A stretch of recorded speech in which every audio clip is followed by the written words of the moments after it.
Polytechnic diploma classes में, जिसमें हम कवर कर रहे हैं अपने सिविल इंजीनियरिंग को।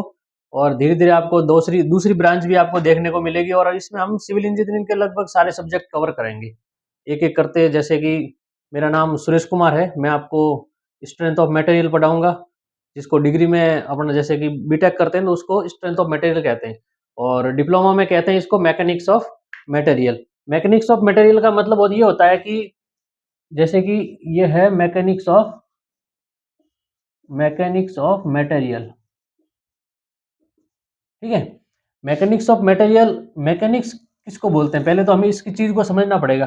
तो इसके लिए मैं आपको थोड़ा बहुत बैक में लेके चलता हूँ फिजिक्स में। जैसे आपने सब्जेक्ट पढ़ी होगी फिजिक्स, केमिस्ट्री, बायोलॉजी, ये आपने चीजें पढ़ी होगी पहले सब्जेक्ट, ये साइंस पढ़ी होगी, मतलब आपने विज्ञान पढ़ी है, विज्ञान आपने पढ़ी है। तो इसमें क्या है कि डिप्लोमा में कुछ बच्चे तो जो है साइंस बैकग्राउंड से आते हैं, कुछ बच्चे हैं जो आर्ट्स बैकग्राउंड से आते हैं, तो उन सबको मुझे साथ में लेकर चलना है। और मुझे अब अपने राजस्थान बोर्ड से बच्चे हैं तो सारे बच्चे हिंदी में पढ़ते हैं। अगर आपने 10वीं 12वीं हिंदी में पढ़ी है तो आपको इंग्लिश में पढ़ने में यहाँ थोड़ी दिक्कत होती है। और जैसे कि डिप्लोमा का सिलेबस तो जो है पूरा इंग्लिश में दे रखा है, लेकिन बच्चे हिंदी और इंग्लिश, जिसको अब हिंदी और इंग्लिश लैंग्वेज में पढ़ना चाहते हैं तो उसको बोलते हैं इंग्लिश, ठीक है, हिंदी और इंग्लिश लैंग्वेज।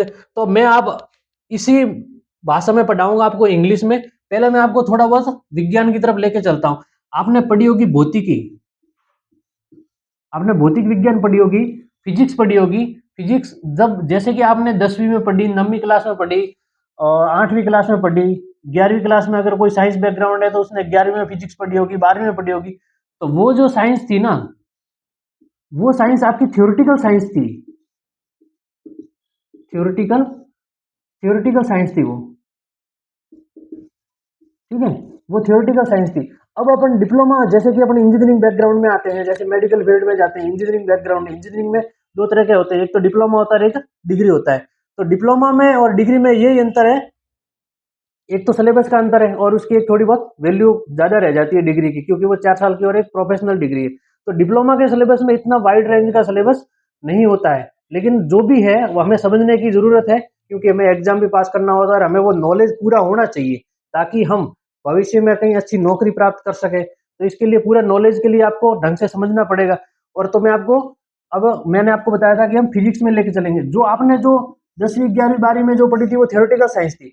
अभी हम जो पढ़ रहे हैं, जैसे कि डिप्लोमा में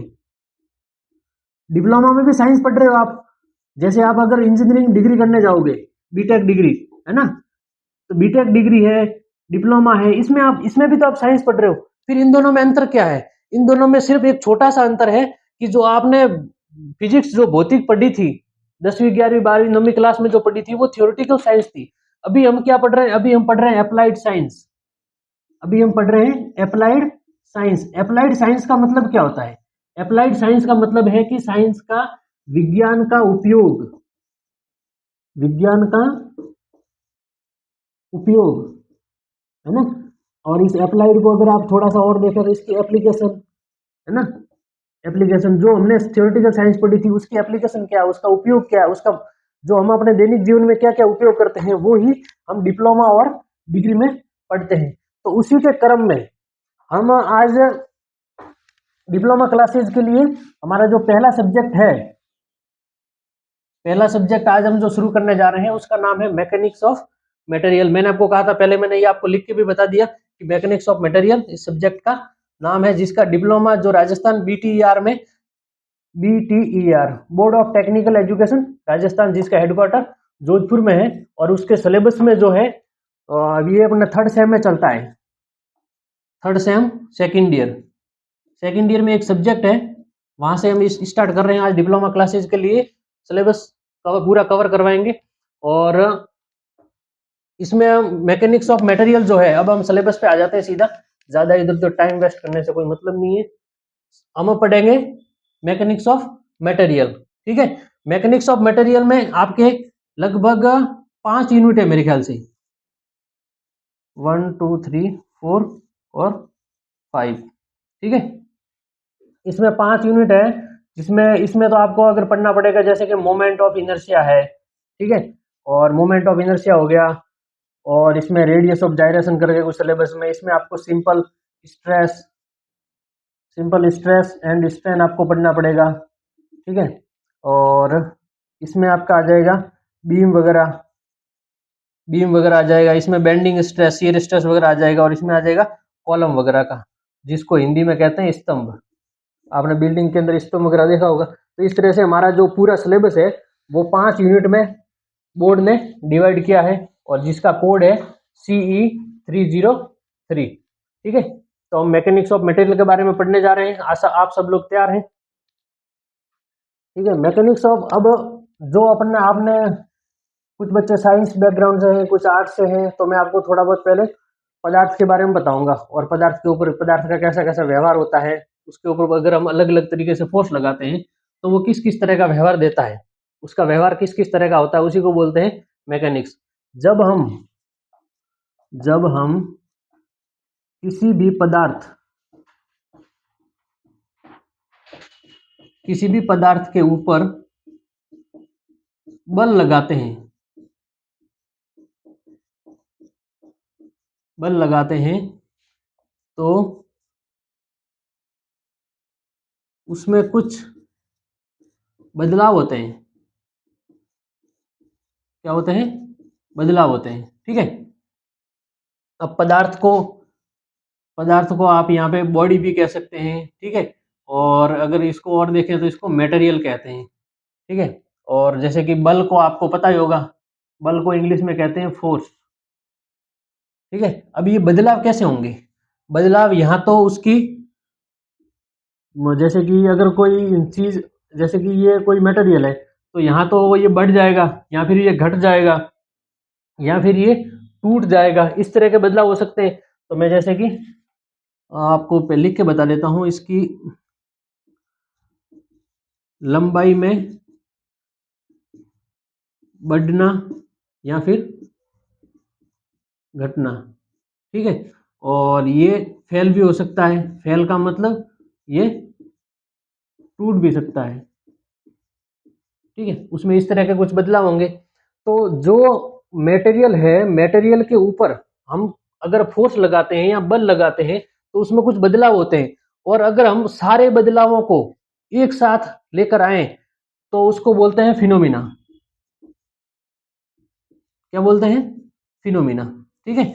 और ये जो मतलब कि मटेरियल के ऊपर फोर्स लगाने से जो फिनोमेना या प्रभाव होता है वो किस किस तरह का होता है, मटेरियल का व्यवहार किस किस तरह का होगा, तो वो क्या करता है, फोर्स के ऊपर डिपेंड करता है। और वो अब कौन कौन से फोर्स होंगे वो भी, उसके बारे में भी हम पढ़ेंगे, ठीक है।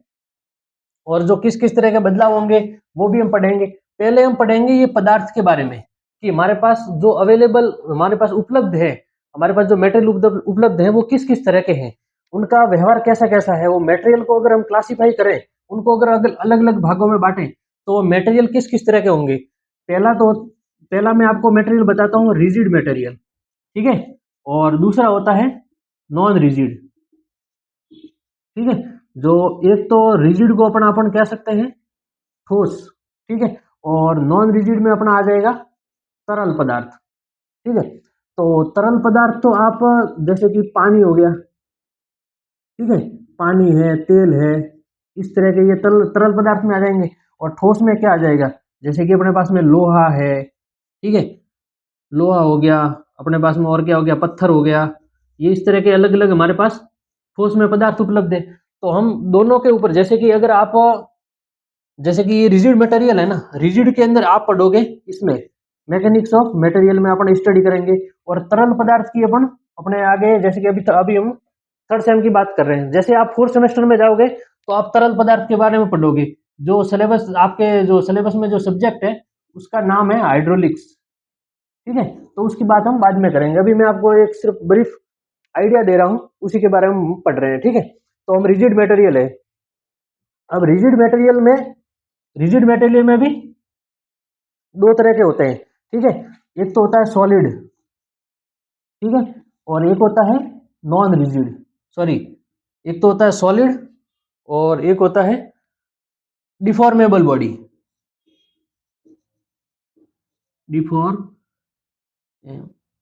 डिफॉर्मेबल बॉडी, ठीक है। और इसको आप जैसे कि नॉन डिफॉर्मेबल बोल सकते, इसको बोलेंगे हम नॉन नॉन डिफॉर्मेबल बॉडी। ठीक है, तो इसको हिंदी में क्या बोलेंगे, जैसे कि मैंने आपको पहले ही बताया था कि मैं डिप्लोमा के लिए पढ़ा रहा हूँ और यहाँ पे राजस्थान बोर्ड के बच्चे भी आते हैं और लगभग वही आते हैं सारे, तो राजस्थान बोर्ड के बच्चे हैं तो उनको हिंदी में समझ में आता है। तो अब मैं आपको साथ साथ में हिंदी भी लिख के बताऊंगा। इसको बोलते हैं अविकृत अविकृत पदार्थ, या फिर हाँ अब अविकृत पदार्थ बोल दो आप। ठीक है, अब अविकृत पदार्थ भी ठीक है। ठीक है, और इसमें हो जाएगा विकृत पदार्थ। अब आप बोलोगे कि सर आपके पास हमारे पास इतने अलग अलग मटेरियल है, जैसे एक तो नॉन डिफॉर्मेबल है और एक डिफॉर्मेबल हो गया अपना, तो अब इसमें से ये जो है non deformable body, non deformable body के बारे में कौन पढ़ता है, ये मैकेनिकल इंजीनियरिंग में पढ़ाया जाता है। जो मैकेनिकल इंजीनियरिंग करते हैं ना, उनके लिए जो गाड़ियां वगैरह बनती है, तो वहां पे ये मटेरियल यूज किया जाता है और इसी के बारे में स्टडी की जाती है। इसीलिए इस सब्जेक्ट का नाम क्या है, मैकेनिक्स ऑफ सॉलिड। ये जो सॉलिड बॉडी होती है ना, मैंने आपको पहले बताया था ना, ये सॉलिड, इसको नॉन डिफॉर्मेबल को सॉलिड भी बोलते हैं। इसलिए जो मैकेनिकल इंजीनियरिंग में पढ़ाया जाता है, इसलिए उसको बोलते हैं मॉस। क्या बोलते हैं, मॉस। और इस मॉस की जो फुल फॉर्म होती है वो यही होती है, मैकेनिक्स ऑफ सॉलिड। यानी जो हम सॉलिड मटेरियल है उसके ऊपर जब हम फोर्स लगाएंगे तो उसका कैसा व्यवहार होगा, वो हम पढ़ेंगे मैकेनिकल इंजीनियरिंग में। वो मैकेनिकल वालों के काम का है। हम सिविल इंजीनियरिंग में जो पढ़ते हैं वो हम पढ़ते हैं डिफॉर्मेबल बॉडीज के बारे में। ठीक है, और हमारा अब पूरा भी जितना भी, आप भले आरसीसी में चले जाओ, स्टील पढ़ लो आप सोम पढ़ोगे, ठीक है, आप टोस पढ़ोगे, सिविल इंजीनियरिंग के अंदर आपको हमेशा इसी के बारे में ही पढ़ना पड़ता है, डिफॉर्मेबल बॉडीज। ठीक है, डिफॉर्मेबल बॉडी के बारे में पढ़ेंगे, जिसको हिंदी में कहते हैं विकृत, है ना, विकृत। अब इस विकृत का मतलब क्या होगा, कुछ बच्चों को समझ में नहीं आएगा जिन्होंने ढंग से हिंदी नहीं पढ़ी होगी, तो मैं आपको बता देता हूं कि जब हम जब हम फोर्स लगाएंगे ना किसी भी बॉडी के ऊपर, जब हम फोर्स लगाएंगे, जब हम फोर्स लगाएंगे तो जो भी बॉडी होगी ना, जो भी मटेरियल होगा, बॉडी कहेंगे या फिर मटेरियल बोल दो उसको, उसके अंदर क्या आएगा, उसकी डायमेंशन जो होगी, उसकी डायमेंशन में क्या होगा, बदलाव होगा। यानी आपको ऐसा मटेरियल पढ़ना है जिसके ऊपर फोर्स लगाने से उसकी डायमेंशन में बदलाव हो सके, आपको ऐसा ही मटेरियल पढ़ना है। डायमेंशन को यहाँ पे हिंदी में कहते हैं विमा। ठीक है, विमा बोल देंगे इसको। यानी विकृत का मतलब हो गया, जिसको इंग्लिश में अभी मैंने आपको बताया था, डिफॉर्मेबल बॉडी, डिफॉर्मेबल बॉडी। ठीक है, तो जब हम उसके ऊपर फोर्स लगाएंगे तो मटेरियल के डायमेंशन के अंदर बदलाव होगा, उसी तरह के हम बॉडी के बारे में पढ़ेंगे। तो अब आपको ये बेसिक आइडिया तो मिल गया होगा। बेशक मैंने बहुत अच्छे से समझाया है, हम क्यों पढ़ रहे हैं, हम क्या पढ़ रहे हैं। अब आपको पता होगा, जैसे कि कोई अगर आर्ट्स बैकग्राउंड से कोई बच्चा आया है, तो आपको पता हो उसको, तो वो उसने आर्ट्स ली क्यों थी भाई, 10वीं क्लास के बाद उसने आर्ट्स क्यों ली, कि उसको साइंस समझ में नहीं आती थी। जैसे ही वो डिप्लोमा में आया, फिर से उसको विज्ञान पढ़नी पड़ गई, फिर से उसको साइंस पड़ गई, तो उसके लिए बहुत मुश्किल होता है ये काम। इसलिए हम यहाँ पे लगभग पूरी कोशिश करेंगे कि आपको, मैंने आपको बताया था कि हम इंग्लिश लैंग्वेज के बारे में पढ़ाएंगे, इंग्लिश लैंग्वेज में हम पढ़ेंगे, यानी हिंदी और इंग्लिश को मिक्स करके हम पढ़ेंगे यहाँ पे। ठीक है, तो अभी मैं आपको बताना चाहूंगा कि हम डिप्लोमा सिलेबस की ओर चलते हैं। ठीक है,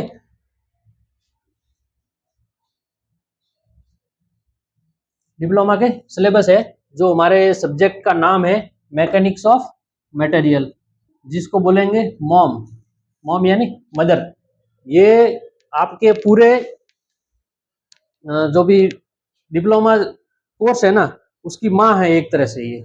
अब माँ कैसे है, क्योंकि जब आप इसको पढ़ोगे, अगर आपको ये समझ में आ गई, आपको ये समझ में आ गया, ठीक है, अगर आपको ये समझ में आ गया, तो फिर आपको फोर्थ सेमेस्टर के अंदर आप टॉस पढ़ोगे, जिसका फुल फॉर्म होती है थ्योरी ऑफ स्ट्रक्चर। ये भी आपको अच्छे से समझ में आ जाएगा। जब आप फिफ्थ सेमेस्टर में, ये तो आपके फोर्थ सेमेस्टर में आएगा, अब आप फिफ्थ सेमेस्टर में गए, आगे प्रमोट हो गए, तो फिफ्थ सेमेस्टर में आपको पढ़ना पड़ेगा आरसीसी। आरसीसी तो आप सब लोग जानते ही होंगे, सबके घर में छत वगैरह डालते हैं तो सबको पता ही है, आरसीसी आपने देखी होगी। ठीक है, आरसीसी पढ़ोगे, जिसका हिंदी में अपने फुल फॉर्म होती है रेनफोर्स सीमेंट कंक्रीट। ठीक है, और अगर फिर इसके साथ में एक आपको और पढ़नी पड़ेगी सब्जेक्ट, जिस जिसका नाम है स्टील स्ट्रक्चर। स्टील स्ट्रक्चर, ठीक है। और ये जैसे कि ये भी इसी में आ जाएगी, फिफ्थ सेमेस्टर में आती है। तो ये अगर आपको, अब मैंने आपको बता था, मैंने कहा ये मैंने क्या कहा था आपको, मैं जनरल भाषा में आपको समझाने के लिए बता रहा हूँ। जैसे मैंने इसको बोला था कि मॉम है, ये मदर है इसकी, ठीक है, सिविल डिप्लोमा की।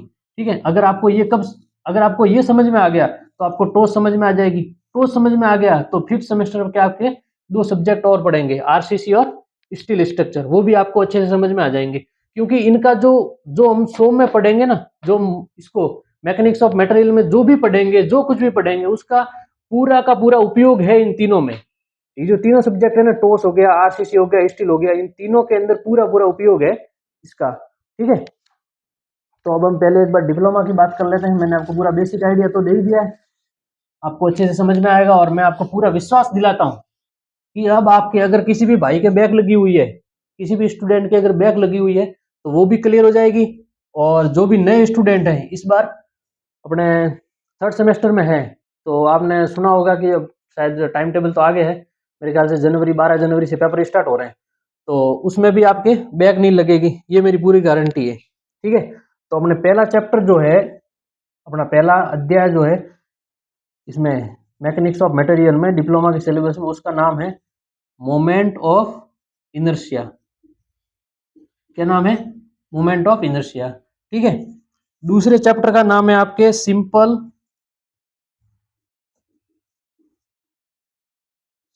Stress and strain. ठीक है, और तीसरे चैप्टर का आपका नाम है shear force and bending moment.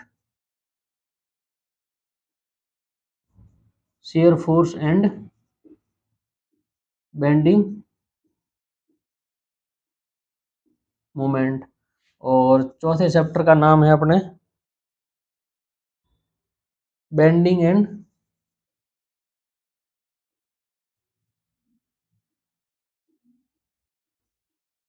And shear stresses in beam. यानी बीम के ऊपर जो भी शेयर फोर्स और बेंडिंग मोमेंट लगेंगे, उसकी वजह से उसके अंदर किस किस तरह के स्ट्रेस उपलब्ध मतलब उत्पन्न होंगे, उसी को बारे में हम पढ़ेंगे। और अपने पांचवा चैप्टर है कॉलम, जिसको बोलते हैं अपन स्तंभ। ठीक है, इसके बारे में हम पढ़ेंगे। और ये है हमारा सिलेबस, मोटा मोटा सिलेबस मैंने आपको बता दिया, पांचों चैप्टर के नाम हो गए। ठीक है, अब मैं आपको, वैसे तो आपको इसकी पीडीएफ वगैरह मिल जाएगी, और मैं आपको नोट्स भी टेलीग्राम पे या भी जैसे भी होगा मैं आपको पीडीएफ के रूप में उपलब्ध करवा दूंगा। ठीक है, इसलिए मैं आपको ज़्यादा समय नहीं दे रहा हूँ लिखने के लिए। और मोमेंट ऑफ इनर्शिया के अंदर अपने, जैसे कि सिलेबस है इसकी भाई डेफिनेशन हो गई। ठीक है, और moment of inertia of plane lamina, यानी जो भी एक प्लेन चीजें, सपाट जो भी चीजें होगी, समतल जो भी पट होगा, उसके मोमेंट ऑफ इनर्शिया कैसे निकालेंगे। ठीक है, उसके बारे में पढ़ेंगे। तो ऐसा करते हैं, हम इसको स्टार्ट ही करते हैं। मैं आपको आज बेसिक आइडिया दे देता हूँ, उसके बाद में हम फिर आगे देखेंगे। ठीक है, मोमेंट ऑफ इनर्शिया।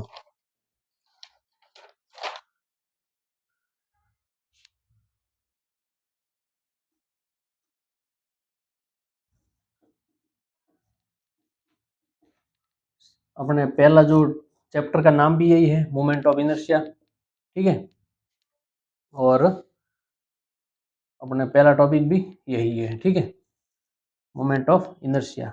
अब मैं आपको थोड़ा बहुत, क्या बोलते हैं इसको, इसको हिंदी में बोलते हैं जड़त्व। ठीक है, और मोमेंट हो गया घूर्णन।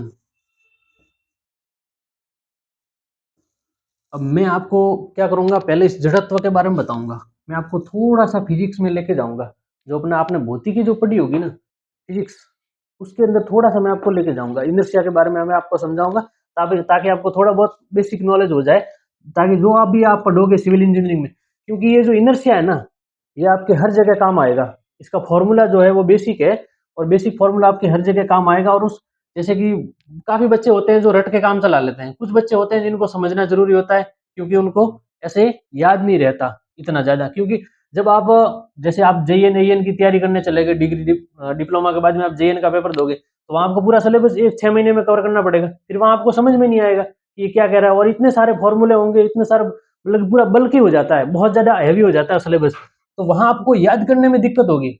अगर आपने ये चीजें समझ रखी होगी तो आपको वहां पे याद करने में दिक्कत नहीं होगी, ठीक है। इसलिए पहले मैं आपको जड़त्व के बारे में बताऊंगा। इनर्शिया क्या है? इनर्शिया वो है जैसे कि कोई मटेरियल है। इनर्शिया मतलब, जैसे आपको अगर मैं जड़त्व में बताऊं ना, तो आपके जीवन में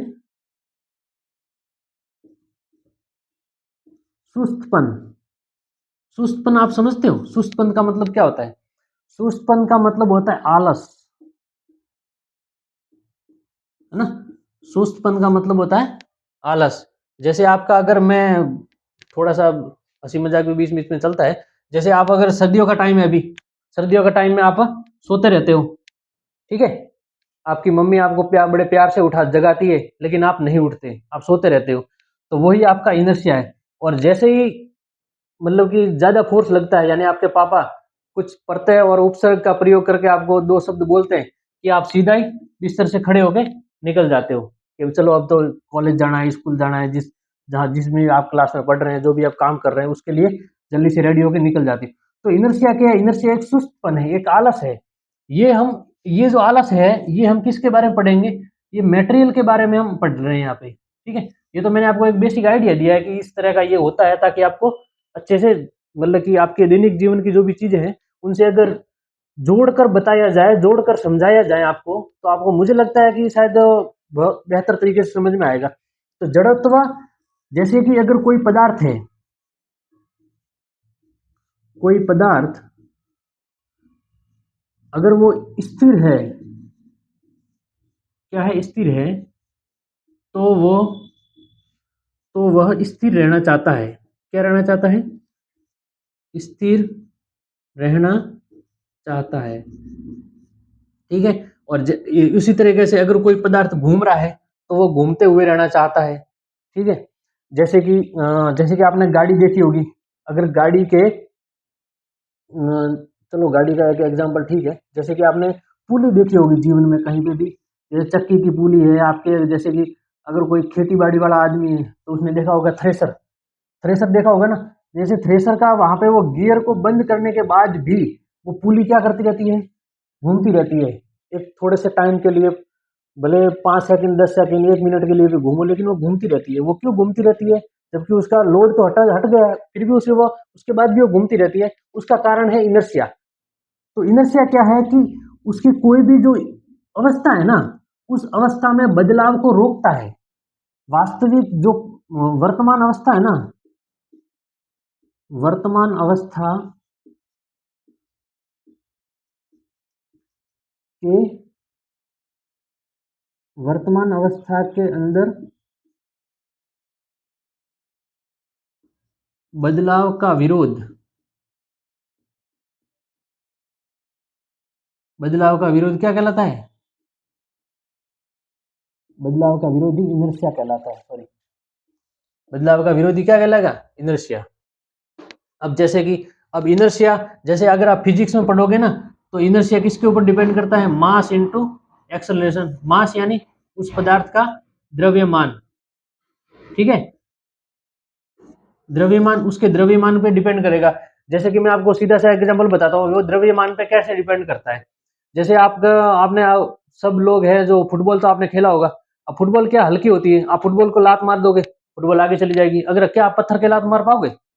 आपका पैर टूट जाएगा अगर आप पत्थर के लात मारोगे तो उसी तरीके से, अब मैंने बोला ना द्रव्यमान पे, क्योंकि पत्थर का द्रव्यमान ज्यादा है, इस वजह से वो अपनी स्थिर अवस्था में पड़ा है, लेकिन फुटबॉल का द्रव्यमान कम है, तो आपने उसको लात मार के दूसरी जगह पे भेज दिया। उसी तरीके से मैं आपको, जैसे कि ये तो स्थिर चीजों के बारे में मैंने आपको उदाहरण बताया, अब मैं आपको चलती हुई चीजों के बारे में उदाहरण बताता हूँ। मैंने कहा ना कि कोई भी चीज अगर या फिर कोई वस्तु अगर घूम रही है या फिर चल रही है तो वो चलते हुए रहना चाहती है जब तक हम उसके ऊपर बाहरी बल का प्रयोग ना करें। तो उसी तरीके से जैसे अगर कोई साइकिल है, साइकिल अगर जा रही है तो आप पकड़ के उसको रोक सकते हो, या आप उसको सामने से आ रही है तो आप उसको धक्का लगा के ऐसे हाथों से रोक सकते हो, क्योंकि उसका द्रव्यमान कम है।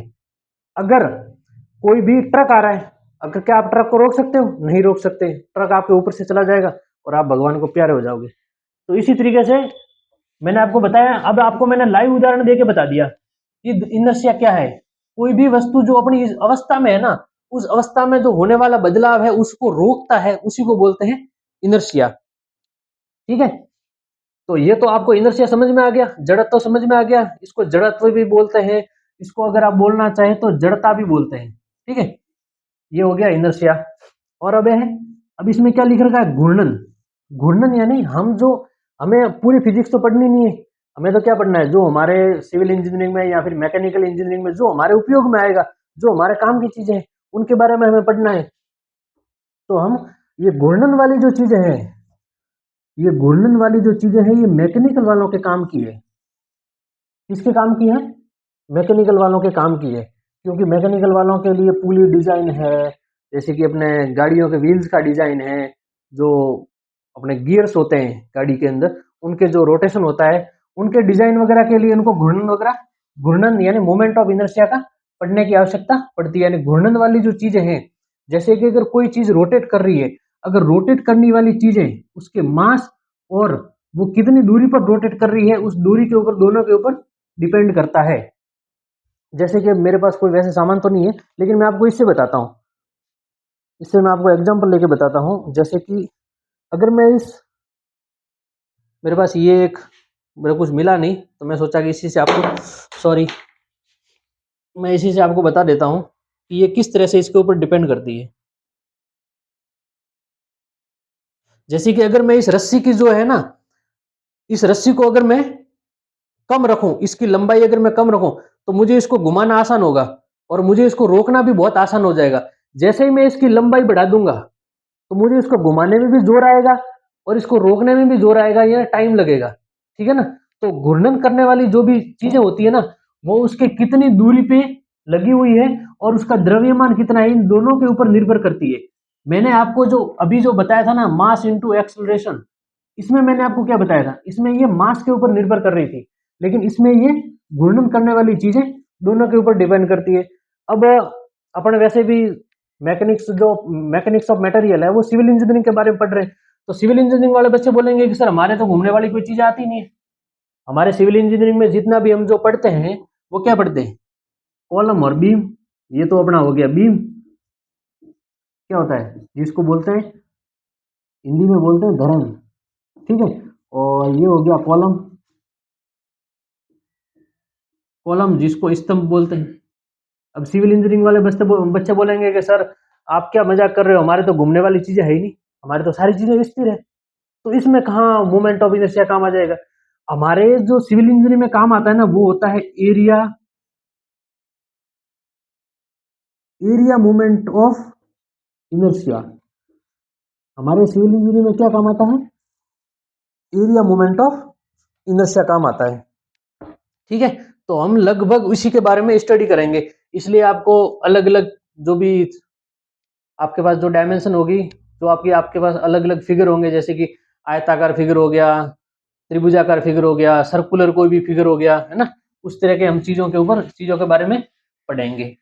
ठीक है, तो हमारे जो सिविल इंजीनियरिंग में काम आएगा ना, वो आएगा A M O I, area moment of inertia. यानी किसी भी बॉडी का, यानी किसी भी फिगर का क्षेत्र, जो क्षेत्रफल का जो मोमेंट ऑफ इनर्शिया होगा ना, वो हमारे काम आएगा। ठीक है, उसी के बारे में हम पढ़ेंगे। ठीक है, और अभी हम सिलेबस पे आ जाते हैं। इधर उधर की बातें ज्यादा हो गई, और इधर उधर की बातें तो क्या, वो सारी की सारी इंपॉर्टेंट बातें थी जो आपको बहुत समझाना भी बहुत जरूरी था, ताकि आपको पूरा पूरा ढंग से समझ में आए और आपके कहाँ कहाँ काम आती हैं चीजें। जैसे कि मैंने आपको स्टार्टिंग में बताया था कि हम क्या पढ़ रहे हैं, साइंस का उपयोग। मैंने आपको पहले बताया था हम साइंस का उपयोग पढ़ रहे हैं। अगर साइंस का उपयोग हम पढ़ें और उसके बारे में हम क्या उपयोग है उसका, उसको अगर हम साथ साथ में नहीं पढ़े ना तो उसको समझने का कोई मतलब नहीं निकलता। इस वजह से मैं आपको साथ साथ में अब उसका उपयोग क्या है वो भी आपको बताता जाऊंगा, ठीक है। तो इसको हम एक बार देख लेते हैं, मैं भी थोड़ा देखना भी जरूरी है। इसको हम सीधा सिविल इंजीनियरिंग के लिए ही शुरू कर रहे हैं, तो फिर सीधा एरिया मोमेंट ऑफ इनर्शिया पे ही आ जाते हैं, ठीक है।